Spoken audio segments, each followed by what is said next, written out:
le nord, et donc on a,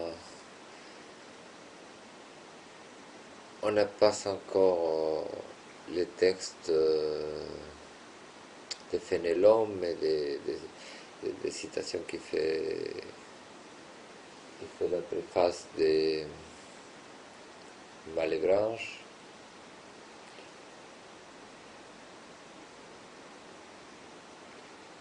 J'avais écrit un reportage sur l'amour de Dieu, mais je le lirai. Il existe sur SoundCloud en piste sonore et le texte est sur le blog. Plutôt prendre ce livre que je viens d'obtenir, de A Short and Easy Method of Prayer.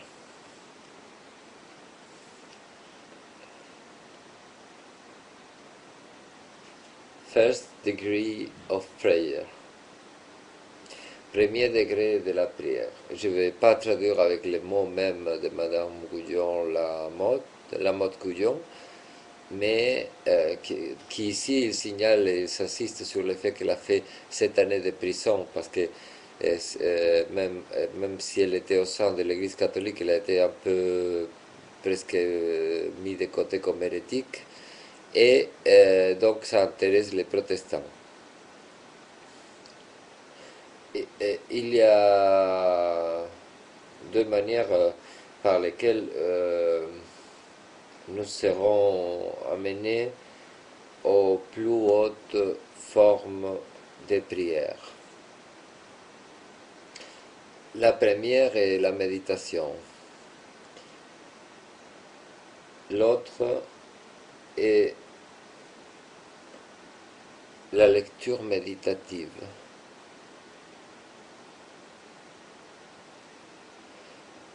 Pour lecture méditative, je veux dire la prise de quelques vérités, soit doctrinales ou pratiques, les dernières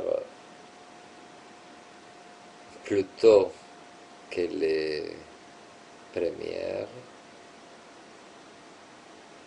et les lire de cette manière. Prenez la vérité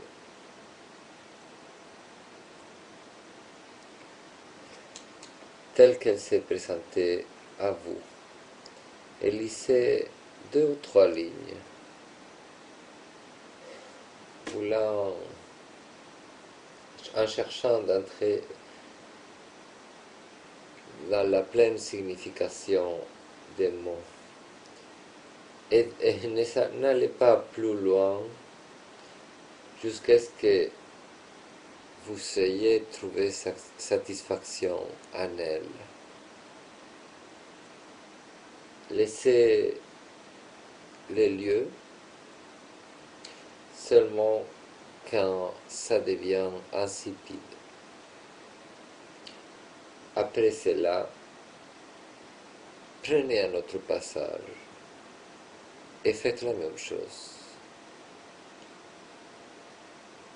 Ne lisant plus qu'une demi-page chaque fois. Si ce n'est pas une provocation moliniste, un peu comme l'exhibitionnisme de Thérèse d'Avila, aussi qui est une lecture de Molinos et qui est peut-être une lecture aussi de Madame Gouillon. Madame Gouillon a commencé par séparer la méditation de presque l'oracle, parce que la lecture méditative telle qu'elle la pose est une pratique magique.